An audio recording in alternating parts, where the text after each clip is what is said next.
salted egg and original.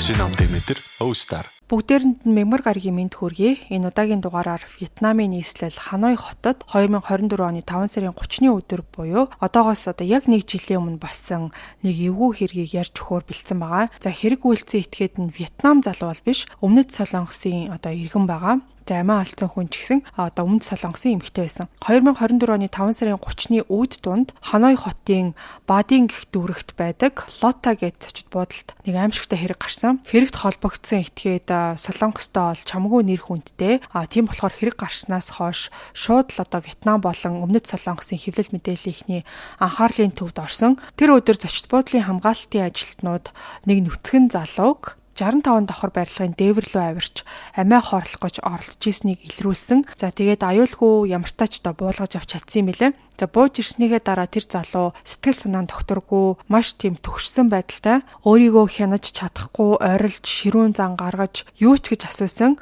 Уялдаа холбоотой хариулт юусоо хэлж чадахгүй байсан. За нөхцөл байдал бол нэлээд ноцтой болсон гэдгийг ойлгосон зочид буудлын ажилчид тэр даруйда цагдаад мэдэгдэж удаагүй тэгээд буудалд цагдаа нар явж очсон. За ресепшн дээр бүртгүүлсэн байснаас нь харахад бол тэр хүн нь Өмнөд Солонгосын иргэн И Чанжу гэх нэртэй хүн болохыг нь олж тогтоосон. Тэр хүн бол 6012 тоо төгрөнд байрлаж байгаа гэдгийг нь олж мэдсэн. За тэгээд И Чанжуг дагуулад өргөрөө нь явж орсон чинь өрөөнд нь бол нэг амиа алдсан эмэгтэй хүн байгааг олж харсан. За ингээд энэ үйл явдал бол маш гинтийн байдлаар хинт ч ойлгомжгүй тэгснэ тэрүүхэн хооронд цагдаа нар И Чанжугийн буудлын өрөө шууд гэмт хэргийн газар болж хувирна гэж төсөөлөөгүй байсан. За тэгээ яг хуу И Чанжу бол шууд тэр дороо баривчлагдсан. Байцаалтын үеэр өөрөө найз охиноо хөнөөсөн гэдгийг хүлээн зөвшөөрсөн.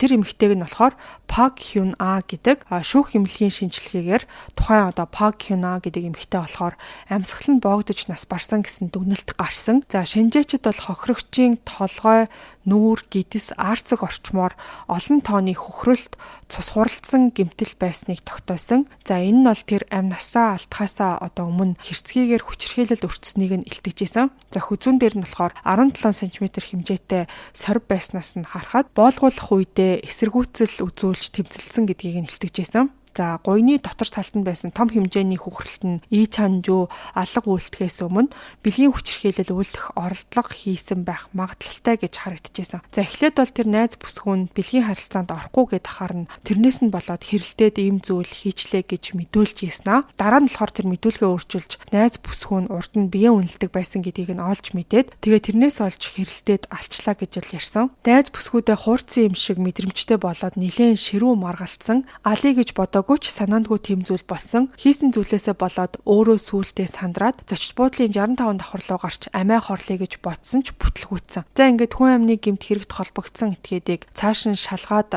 үзсэн чинь энэ залуу бол Өмнөд Солонгосын League of Legends гэх тоглоомын ертөнцид нэгэн цагт бол алдартай явсан Яхарон гэх нэрээрээ олонд танигдсан хүн болохыг нь мэдэж авсан. За И Чанжу e-спортын мэрэгжлийн тамирчин байсан. Олон улсын хэмжээний бараг од залуу байсан гэж хэлж болно. Хохирогч хэн болохыг нь олж тогтоосны дараа Вьетнамд байдаг Өмнөд Солонгосын элчин сайдын яам руу холбогдоод тэд нар бол цаашаа гэр бүлийнхэнтэй холбоо тогтоосон. За Пак Хюна гэх эмэгтэй бол хэрэг гарахын яг өмнөх өдөр нь гэрлүүгээ залгаад тэгээд ажлын шаардлагаар гадагшаа явах болчлоо гэж ярьж исэн болохоор гинтийн нас барсан гэсэн мэдээ бол тэднийг цочирдолд оруулсан. За эхлээд бол хөөрхий эцэг гэх нь ерөөсөө итгэхгүй хин нэгэн луйрчин хүн залгаад ингээ худлаа мэдээлэл өгöd байгаа болов уу гэж бодоод Солонгостой цагдаад хандсан юм байна. За тэгээд тэдний зүгээс бас л шалгаж үзээд Пак Хюна үнэхээр Вьетнамын Ханой хотод амиа алдсан гэдгийг нь тэдэнд хэлсэн.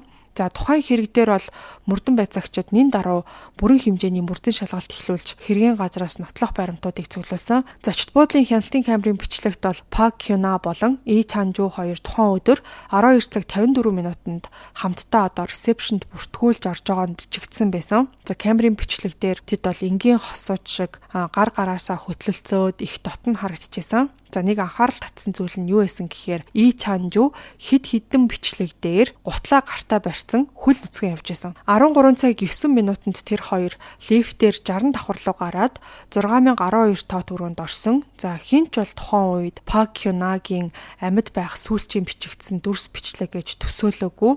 За өрөөнд орсноос ердөө 10 минутын дараа Ий Чанжу гинэт одоо өрөөнөөс гүйж гарч шууд дээврийн давхар руу явсан. За ингээд ийм нэг хяналтын камерт бичигдэж үлдсэн дүрс бичлэгүүдийг мөрдөгчд бол олж харсан. За хэргийг илүү төвөгтэй болгож исэн зүйл нь юу байсан гэхээр Ий Чанжу гэмт хэрэг үйлдэснийхээ дараа сонин зан авир гаргаж исэн болохоор түүнийг бол сэтгцийн хувьд асуудалтай байж болзошгүй гэж үтсэн учраас шинжилгээнд хамруулах шийдвэрийг удаачгүй гаргасан.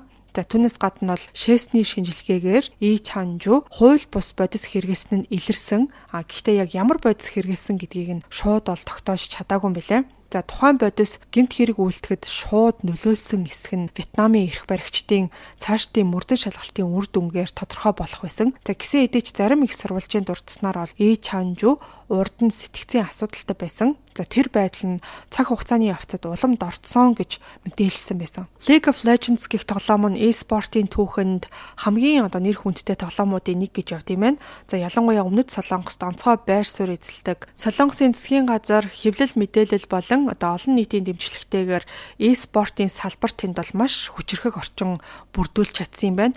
За League of Legends Champions Korea буюу LCK гэдэг нь бол үүний нэг тод жишээ гэж хэлж болно.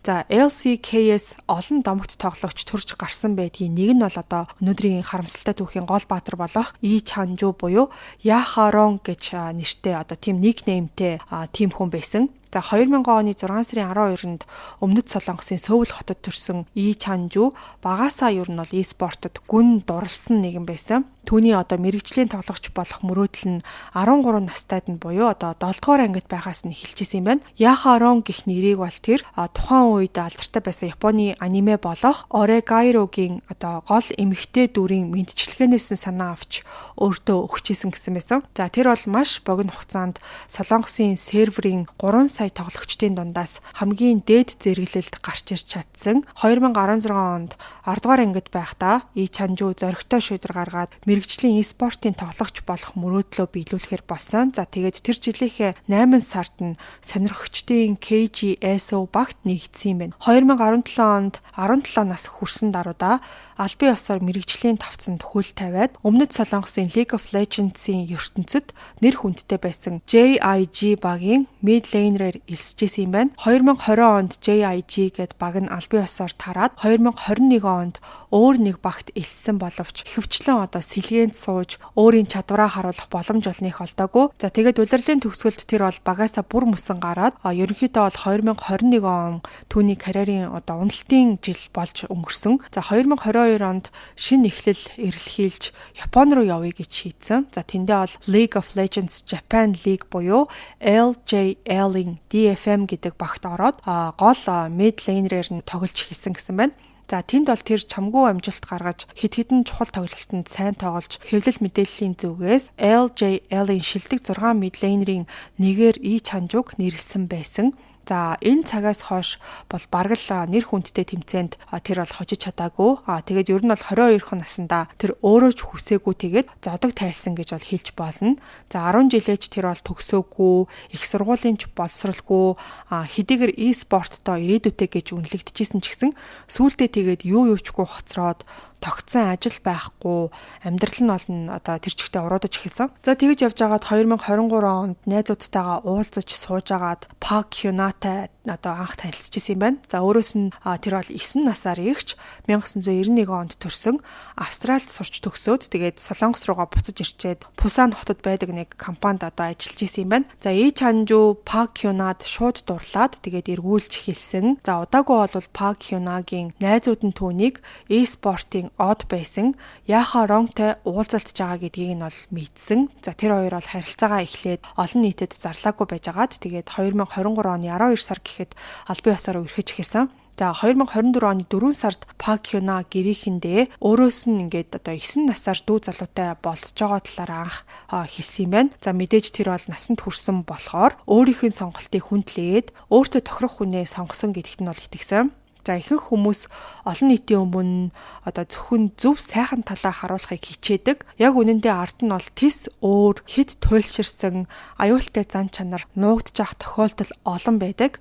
За тэрний тод жишээ нь Ий Чанжу байсан. 2023 онд Ий Чанжу bipolar disorder буюу одоо хоёр туйлд сэтгцийн эмгэгийн ий төрөл гэж онцлогдож цэргийн алба заавал хаах үүргээс чөлөөлөгдсөн байгаа. За энэ шинжилгээний хариу бол олон хүнийг гайхахад хүргэсэн. Тэр бол мэрэгжлийн e-спортын карьерийнхаа хугацаанд хизээч одоо сэтгэл зүйн тогтворгүй ч юм уу хит их баярлах эсвэл одоо хит хурдан уурлах гэх мэт шинж тэмдэг ерөөсөө гаргаж байгаагүй байна. За тэгсэн чинь 2023 оны 4 сарын 15-нд Сөүлийн Каннам дүүрэгт байрлах нэг маникюрын газар руу нэг эрэгтэй хүн цаг авах гээд залгсан. За ер нь бол эрэгтэй хүн хумсаа янзлуулах цаг авна гэдэг нь ховор тохиолдол байсан болохоор нэлээд тод тэр үйл явдлыг бол одоо нөгөө салооны хүн нь бол санаж исэн.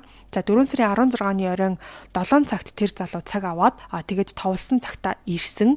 За тэгээд тэр хүн нь болохоор Ий Чанжу байсан. Салооны эзний хэлснээр бол 40 минут үргэлжилсэн үйлчлэгээний туршид Ий Чанжу ямар сайхан үнэртэй юм бэ? Үнэхээр сайхан архилан үнэртэй байна гэсэн үгийг амандаа шивнжсэн нь хумсыг нь одоо бодож исэн хүний нэлээд одоо тийм тухгүй эвгүй байдалд оруулсан байна. За тэгэж байж байгаад хумсаа янзлуулж дуусчаад нөгөөх чинь төлбөрөө төлөхгүй за бас салооноос нь гарахгүй буу юм болж ихсэн. Ямар ч зориггүй салон дотор нь эргэлдээд амандаа одоо нэг зүйл буфтнаад тухайн үед болохоор салонд нь 2 эмэгтэй ажилтан за тэгээд өөр бас нэг үйлчлүүлэгч байсан. Тэгсэн чинь нөгөөх чинь гинт ингээд массажны орон дээр гарангуудаа бүх хувцас тайлаад нүцгэн хөвтөд ихсэн. За нөгөө хоёр салооны эзэн нь бүр сандраад Ий Чанжуг хувцас өмсөөч гэж гуйж энэ үйлдэл чинь маш зохисгүй гэдгийг нь сануулж одоо байгаа. За тэгэж хэлсэн ч тоохгүй орон дээр одоо хөвцээрээсэн. За тэгээ мэдээж цагдаа дуудсан. Цагдаа нар бол ирээд түүнийг баривчилсан. За энэ явдал бол тухайн хэдэн өдрөө сошиал даяар тарж олон нийт мэдэж авчихсан. Хэвлэл мэдээллийнхэн бол Ий Чанжугийн нэрийг нь тодорхой дуртаагүй ч гэсэн хуучин e-спортын мэрэгжлийн тамирчин асан гэж нууцлаг байдлаар дуртаад өнгөрч исэн юм байна. За тухайн үед бол мансууруулах бодисын шинжилгээ хийсэн ч гэсэн тэр нь бол сөрөг гарсан. Цагдаа нар байцаалт хийсэн чинь Ий Чанжу огтхонч гимшсэн шинжгүй өөрийн хийсэн үйлдэлээ зохисгүй гэж өрөөсөө бодоогүй байдалтай байсан. За бүр эсрэгээрээ дараа нь нөгөө хумсны салон руу бүр дахин залгаж цаг авахыг оролдсон боловч салооны эзэн огт зөвшөөрөөгүй. Ий Чанжугийн найзууд нь тухайн үйл явдлын талаар өөрөөс нь асуусан чинь давагдшгүй хүсэл өөрийг нь тийм зүйл хийхэд хүргэсэн зүн совиндоо автсан байсан гэсэн одоо ямар ч тийм утгагүй хинч сонсоод ойлгохооргүй зүйлийг хэлсэн байсан. За тэгэж байжгаад нэг өдөр Ий Чанжу лайв хийж эхэлсэн. За тэгснэ тэр лайв дээрээ бас л одоо сонин үйлдэлүүд хийж яриа нь одоо эмх замбраагүй хийж байгаа үйлдэлүүд нь ямар ч хяналтгүй e-спортоос зодог тайснаас хойш нэлээд их жин хаяад турцсан. Тэгээ үзэж байгаа хүмүүс нь бол энэ байдалд нь санаа зовохгүй байхын аргагүй тийм нэг дүр төрхтэй байсан. Ер нь бол Ий Чанжугийн гэр бүлийнхэн түүний сэтгцийн эрүүл мэндэд нь санаа зовж эхэлсэн. За гэр бүлийнхнийхээ дэмжлэгээр Ий Чанжу эмнэлэгт хандсан. Тэгээ түүнийг бол хоёр туйлд сэтгцэн эмэгтэй гэж оншилсан юм байна. За энэ өвчин нь бол ихвчлэн хий хоосон, итгэл үнэмшил, хэд түргэн, зан авир, хяналтаа алдах, зарим тохиолдолд ингээд өөртөө болон бусдад аюул учруулах эрсдэлтэй байдаг. Ий Чанжугийн хэлснээр тухайн онош гарснаас хойш 6 сарын хугацаанд тэр бол одоо эмнэлэгт амбулаторийн эмчилгээ хийлгэж сар болгон тарилга хийлгэж исэн гэсэн байсан. За гэхдээ эмчилгээгээ хийлгэх ер нь бол тэр амар дурггүй. Эсэргүүцэл үзүүлдэг. Аргаа барсан аав нь одоо эмээг нь шахаж уулгаж ийж анхны эмчилгээгээ ямартаач давж исэн юм байна. Тэгээд тухайн эмчилгээнийхээ үеэр Пак Хён Атай танилцаад эргүүлж хийсэн. За удаагүй тэд бол албан ёсоор үерхэж хосууд болж эхэлсэн юм байна. Пак Хёна болохоор анханасаа түүний сэтгцэн эрүүл мэндийн асуудлыг мэдчихсэн эсэх нь тодорхойгүй байд юм байна. Үерхэж эхснийхээ дараа Пак Хёна найзуудаа Ий Чанжу ямар ч шалтгаангүйгээр уурлаж заримдаа төрөмгийн зантай болчдөг. Хид хідэн удаа салъя гэж бодож исэн гэж ярьсан байсан. Солонгосын алдарт All Star Chips цоошин 4 төрлийн амттайгаар худалдаанд гарсан байна. За original буюу хамгийн энгийн зөөлөн амттай давстай төрөл. За бас salted egg давстай өндөгний өрмөц амттай төрөл. Мөн K-pop гэсэн төрөл нь солонгос маягийн майонезтэй хамгийн сонирхолтой төрөл. Харин дөрөвт төрөл нь double cheese буюу ердийн нэгэн төрлийн биш чеддар болон моцарелла гэсэн хоёр өөр төрлийн бэслэгтэй болохоор гайхалтай амттай төгс хослол гэж хэлж болно. Зүгээр нэг энгийн бэслэгтэй чипс биш, хоёр төрлийн амтлаг бэслэгний гайхалтай хослолоор All Star Chips-ийг та заавал амсаад үзээрэй. За ингэж хэдүүлээ хэрэг рүүгээ буцаад оръё.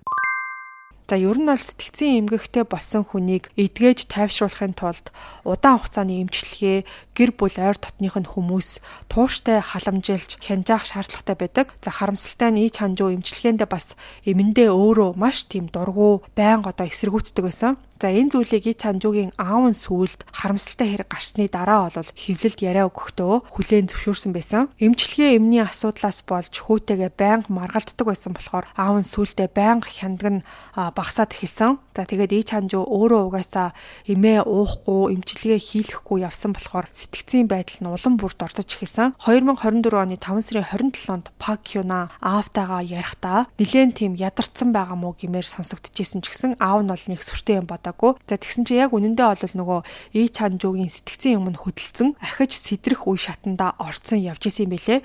Тийм болохоор нөгөө Пак Кюнаг нэлээд зовоосон юм шиг байна. Тэгээ Ий Чанжу руу тэр мессеж бичихтэй. Чиний юу ярьж байгааг чинь би ойлгохоо болсон гэсэн байсан. За 5 сарын 28-наас нь эхлээд Ий Чанжугийн байдал улам бүр докторгүй болж маш хурдан одоо дордож эхэлсэн байгаа. За тэгээд delusion буюу одоо төөрөгдөл үүсч хий юм харах, ямар нэг зүйл сонсох зэрэг зүйлс үүсч эхэлсэн. За 24 оны 5 сарын 28-ны оройн 9 цаг 58 минутанд Ий Чанжу хувцсгүй хөл нүцгэн тэгээд цагдаагийн газар явж очисноо намайг хин нэгэн хүн ширтээд ажиглаад байна гэж айж сандарсан байдалтай ярьсан. За цагдаа нар бол тухайн ширтээд ажиглаад байгаа хүнийхэн талаар тодруулах гээд асуусан чинь Ий Чанжу бас л одоо ойлгомжгүй эмх замбраагүй зүйл ярьж ерөөсөө тодорхой тайлбар өгч чадахгүй ганц 2 удаа хүнсний дэлгүүрийн худалдагч гэж дурдаад ахаал одоо ойлгомжгүй юм яриад эхэлсэн. За цагдаа нар бол түүний аавтай нь холбоо бариад аав нь одоо очиж хүүгээ аваад гэрлүү нь одоо хөргөж өгсөн юм байна. 2024 оны 5 сарын 29-ний шөнийн 4 цаг хүртэл Пак Кюна санаан зовоод Ий Чанжу руу мессеж бичсээр байсан. За нөгөөх нь бас л ямар ч утгагүй хариу бичиж сүүлдээ залхсан чи ерөөсөө утсаа аваагүй. Харин тэр аав руугаа мөнгө хэрэгтэй байна гэсэн мессеж бичсэн байсан. Аав нь одоо хаана байгааг нь асуусан чинь онгоцны буудлын дээр байна гэж хариулсан. За ямар нэг төлөвлөсөн зүйл байхгүй бол гэртээ хараа гэж аав нь хэлсэн маа. Гэхдээ мессеж бичснийхээ дараа аав нь ямар нэг таагүй зүйл болох вэ гэж бодоод дахиж мессеж бичээд чи яг одоо хаана байна гэж асуусан чинь онгоцны буудлын дээр байна. Газар хөдлөлт одоо болж байна. Өөр газар би нисч очоод дэлхийн эргэлтийн тэнхлэхийг тохируулах хэрэгтэй. Тэгвэл газар хөдлөлт зогсно гэдэгт итгэлтэй байна гэж хэлсэн баг. Ингээд ийм нэг хий хоосон зүйлд итгэсэн Ий Чанжу 5 сарын 29-ний шөнийн 3 цаг орчимд зөвхөн шорт цамцтайгаа гэрээсээ гараад Инчионы нисэх онгоцны буудлын руу очиж анхны олцсон нислэгээрээ одоо Вьетнам руу шууд ниссэн баг. Ааваасаа мөнгө асуусан мессеж бичсэн байсан ч яг үнэндээ бол үнэхээр нисгтээр очсон өөр газар руу явах гэж гэдэгт нь бол итгээгүй юм билээ. Тэгээ зүгээр л хий хоосон зүйлээ ярьж гин гэж бодсон чинь аль хэдийн хяналтаа алдаад Вьетнам руу одоо явцсан байсан. За хариу өглөөний 6 цаг хүртэл Пак Кюна ерөөсөө холбогдож чадахгүй Вьетнам руу явсан гэдгийг нь ч огт мдээгүй байсан. За гэхдээ үргэлжлүүлж мессеж бичсээр байсан. За тэгж байжгаад үүд дунд хариу ирж уучлаарай би Вьетнамд байна гэсэн байсан. За тэгээ бүр гайхаад яасын ийсэн гэд илүү дэлгэрэнгүй тайлбар хүссэн чинь нөгөөх чинь аавынхаа утасны дугаарыг өгөөд өөртөө нь биш харин аавтай нь холбогдорой гэд бичсэн байсан.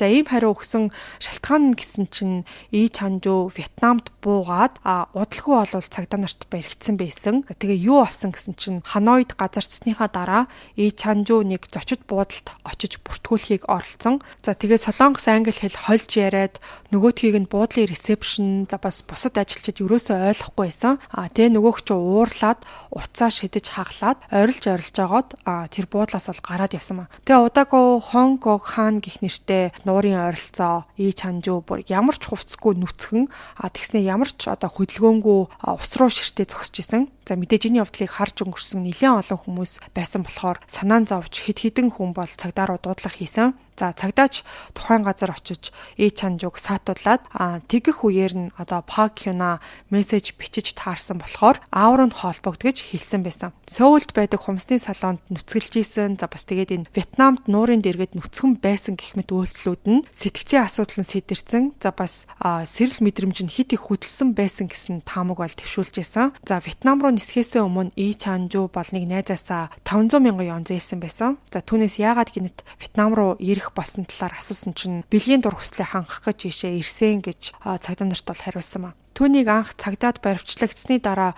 Өмнөд Солонгосын Вьетнамд байдаг одоо элчин сайдын ямаар дамжуулаад аав руу мэдэгдсэн юм байна. За тэгж ярьсны дараа л Ий Чанжуугийн аав нь одоо хүүн үнэхээр одоо Вьетнам руу явчих гэдэгт итгэсэн. За тэгээ удаагүй бол Пак Кюна аавтай нь холбоо барьсан. За гэхдээ энэн дээр бол нэг анхаарал татсан зүйл нь юу байсан гэхээр Ий Чанжуугийн аав нь өөрөө Вьетнам руу очиж хүүгийнхаа одоо асуудлыг шийдэхээс татгалцсан байсан. Дараа нь бол хэвлэлд яриа өгөхдөө чухал бичиг баримтны ажлаас болоод тухайн үед шууд Вьетнам руу явах боломжгүй байсан юм а гэж тайлбарласан байсан. За ингээд 5 сарын 29-ний өдөр аав нь Пак Кюнатай бичлэлсэн мессежийг нь харсан чинь чи маргааш гэхэд заавал тийшээ явж Ий Чанжууг авчрах хэрэгтэй. Би өөр яаралтай ажилтай болохоор хэрвээ ажлаа дуусгахыг хүлээн гэх юм бол нөгөөдрөөс наашгүй болцоод байна гэсэн байсан. За хариуд нь Пак Кюна маргааш явж очиход тэр надтай уулзахгүй бол яах вэ гэж асуусан чинь Ий Чанжуугийн аав нь өөр арга байхгүй зүгээр л түүнийг битгий уурлуулаарай,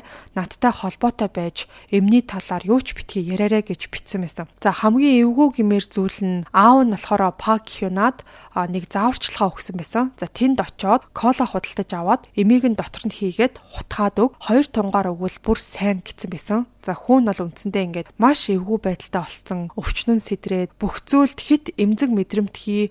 За тэгээд ч ингээд бэлгийн дур хүслээ хянаж чадахгүй төвшөнд хүрсэн байгааг нь мэдсээр ижиж өөрөө явахгүй Пак Кюнад одоо хамаг хариуцлагыг өөрүүлээд явуулсан дээр бол хүмүүс маш их одоо дургуутсан байлээ. Найз залуудаа санаа зовсон Пак Кюна шинэ компанид ажилд орох гээд ярилцлаганд одоо бэлтжижсэн ч гэсэн Вьетнам руу явахыг бол хөргөмийн зөвшөөрсөн. За Ий Чанжуугийн аав нь түүнд бол онгоцны тээз, зочид буудлын зардалд зарцуулах мөнгийг нь шилжүүлээд өөрөө очлгүй Солонгосоос нөхцөл байдлыг бол ажиглахаар болсон. 5 сарын 29-ний үдээс хойш Пак Кюна ээж авдаа одоо ажиллаар яаралтай Вьетнам явахаар болчлоо гэж хэлсэн. Гадаад худалдааны салбарт ажиллаж исэн болохоор тэр ажиллаараа л гадагшаа одоо явах гэж гэж бодоод эцэг нь бол сүртэй хүлээж аваагүй. За тэгээ 2024 оны 5 сарын 30-ны өглөөний 8 цагт Пак Кюна Ханой хотод газардсан. За тэгээд өд дунд Ханой хотын цагдаагийн газар явж очисон. Тэнд байдаг Солонгос элчингийн тусламжтайгаар Ий Чанжууг ямартаач барьцаа өгч суллуулж чадсан юм байна. Тэгээд Пак Кюна уг нь бол тухайн өдрөө Ий Чанжууг аваад Солонгос руу одоо шууд буцах бодолтой байсан ч гэсэн нэг өдөр сайхан энд амарч агаад буцъя гэж Ий Чанжуу хэлсэн. За тэгээд нөгөөх нь ч гэсэн зөвшөөрсөн. За тэгээ хоёулаа хамтдаа зочид буудалд бүртгүүлээд 6012 тоо төгрөгөнд орсон. За тэгж орсноос ердөө одоо 10 минутын дараа эмгэнэлт явдал болсон. Зарим хүмүүсийн таамагласнаар бол Пак Кюна колон дотор нөгөө эмийг нь хийцэн гэдгийг мэдчихэд тэгээд уурлаад хүч хэргэлсэн байж магадгүй гэж үзсэн. За энд гэхдээ итгэдэггүй хүмүүс ч гэсэн байдаг. Урд нь тэр бол аавтайгаа хэдийгээр маргалддаг байсан ч гэсэн хизээч одоо хүч хэрглэж гар одоо зөрүүлж байгаагүй. Тэгэхээр нөгөө уудаг эмийг колотой холсонтой хамаагүй байхаа гэж бол үзсэн. За хохирогчийн гуйны дотор тал хөхөрсөн байснаас нь харах юм бол Ий Чанжуу бэлгийн одоо дур хүслээ удирдах чадахгүй төвшөнд хүрсэн. Тэгээд хүч хэргэлсэн гэдгийг нь бол илтгэж исэн. Гинэт хүч хэрэглээд эхлэхээр нь Пак Кюна эсэргүүцээд тэгээд хяналтаа алдсан байх ер нь бол магадaltaй. За тэгээд энэ таамаг нь анхны мэдүүлэгтээ нь бол яг таарч исэн. Бэлгийн харилцаанд орох гэсэн чинь өөдөөс нь эсэргүүцээд ахаар нь алдсан гэж бол тэр өөрөө ярьсан. За одоогоор Ий Чанжууд сэтгцийн байдлыг нь докторжуулах эмчилгээ хийгдэж байгаа. Шүүх хурал нь болохоос өмнө сэтгцийн одоо наривчлсан шинжилгээний дүгнэлтийг танилцуулах ёстой гэсэн байна. За хэрвээ Ий Чанжууг ноцтой сэтгцийн эмгэгтэй гэдгийг нь баталчих юм бол шоронд суух ял эдлэхээс өмнө заавал албатай эмчилгээ хийлгэх шаардлагатай болно. За энэ хэрэг Вьетнам улсад болсон болохоор газар нутгийн харьяалал болон одоо олон улсын эрх зүйн зарчмын дагуу Ий Чанжуу Вьетнам улсын эрүүгийн хуулийн дагуу ял сонсохоор болсон. Түүнээс гадна бол хэрэг хийх үеэр мансууруулах бодис хэрэгэлсэн байсан уу гэсэн асуудал сөхөгдөж гарч ирсэн. Хар тамхи хэрэгэлсэн гэсэн хариу гарах юм бол ял нь улам бүр хүндэрнэ. За бас хар тамхины нөлөөнөөс болж энэ хэргийг үйлцэн байх магадaltaй гэсэн тийм нэг зүйл бас яригдаж магадгүй гэсэн бэлээ. За ер нь бол Вьетнам, Солонгос хоёрын аль аль улсын эрх баригчид Ий Чанжууг эх оронд нь албатан буцаах боломж маш бага гэдгийг бол мэдэгдсэн. За энэ бүх явдлын хажуугаар Пак Кюнагийн ар гэрийнхэн Ий Чанжуугийн гэрийнхнээс одоо ямар ч уучлал хүссэн мэдээлэл хүлээж аваагүй гэсэн бэлээ. За хэрэг гарснаас хойш Ий Чанжуугийн аав нь түүнийг сэтгцийн эмгэгээсээ болоод эсвэл эмчилгээний гаж нөлөөнөөсөө болоод ийм хэрэг үйлдсэн гэж байнга мэдэгдэж мансууруулах бодисын хэрэглээг бүр мөсөн няцаахыг оролдож исэн. Мэдээж эцэг хүн болсон хойно хүүн ингээд Вьетнамын хамгийн хатуу ял шийтгэлийг авахгүй гэж санаа зовсондоо тэгж ярьж исэн баг. За Вьетнамын хууль нь мансууруулах бодистой холбоотой гэмт хэрэгт дэлхийд бол хамгийн хатуу ял оноодог гэдгээрээ алдартай. За хэрвээ ямар нэг байдлаар Ий Чанжуу Солонгосоос бодис авчирсан, за эсвэл Вьетнамд очсныхоо дараа худалдаж авсан гэсэн асуудлууд гарч ирэх юм бол түүний эцсийн ялд нэлээд хүчтэй нөлөөлөх юм байна. За хууль бусаар мансууруулах бодис зөөсөн хэрэгэлсэн гэдэг нь батлагдах юм бол хүн амны хэрэг дээр хар тамхины хэрэг нэмэгдээд бүх насаар нь хойрох, за мөн цаашлаад бүр цаазаар авах ял оноохч магадлалтай. За Вьетнамын төр саатуулах байранд хоригдож байгаа Ий Чанжуугийн талаар Ханоийн нэг хуульч хэлэхдээ сэтгцийн эрүүл мэндийн шинжилгээний хариуг бид хүлээж байна. Хэрэг хийх үеэр ямар нэг зүйл тэр хэрэгэлсэн байсан. Гэхдээ яг юу гэдгийг нь бид мэдэхгүй байгаа гэж ярьсан байсан. Ий Чанжуугийн аав нь яриа болгондоо миний хүү үнэхээр өвчтөй байсан.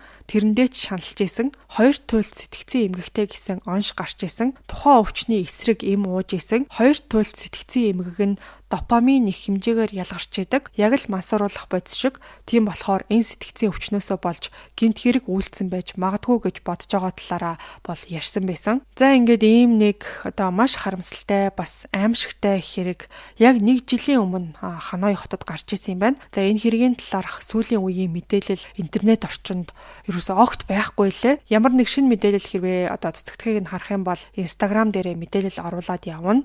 Ер нь бол ингээд сэтгцийн өвчтэй хүмүүс бусдад хор учруулах гэхээсээ илүүтэйгээр өөрсдийгөө гэмтэх магадлал хамаагүй их байдаг гэж бол үздэг. За сэтгцийн асуудлаас болж гэмт хэрэг үйлдсэн гэсэн статистик судалгаач гэсэн маш бага үзүүлэлттэй байд юм билээ. За тиймээс ямар нэг байдлаар сэтгцийн эрүүл мэндийн асуудалтай хүмүүс яаж ч магадгүй гэж бодох нь бас өрөөсгөл ойлголт гэж хэлж болно. За гол нь бол тухайн хүн өөрөө тууштай эмчилгээ хийлгэх, за тэгээд ар гэрийнхэнд нилээн тийм хүнд ачаалал бас очдог байж магадгүй. Өнөөдрийн хэрэг нилээн тийм бас эвгүй хэрэг байлаа. 33 настай байсан Пак Хёнагийн хувьд бол найз залуудаа санаа зовж очиж авчрах чагаад харамсалтайгаар ингээд амиа алдсан. За тэгээ урд нь бол энэ хоёр ер нь маргалдаж хэрэлдэжсэн ч гэсэн Ий Чанжуу ерөөсөө гар хүрэх ч юм уу ямар нэг байдлаар хүч хэрэлжсэн тохиолдол уг нь бол байгаагүй гэсэн байсан. За тэгэхээр мэдээж тийм зүйл болчихно гэж эмэгтэй бол огт төсөөлөөгүй явж утсан баг. За ингээд энэ удаагийн дугаар маань энэ хүрээд өндөрлөх боллоо. Та бүхэн өөрсдийн сэтгэлдээ комент хэсэгт бусадтайгаа боловсон соёлтой хуваалцаарай. Бүгдээрээ өдрөө сайхан өнгөрүүлээрэй.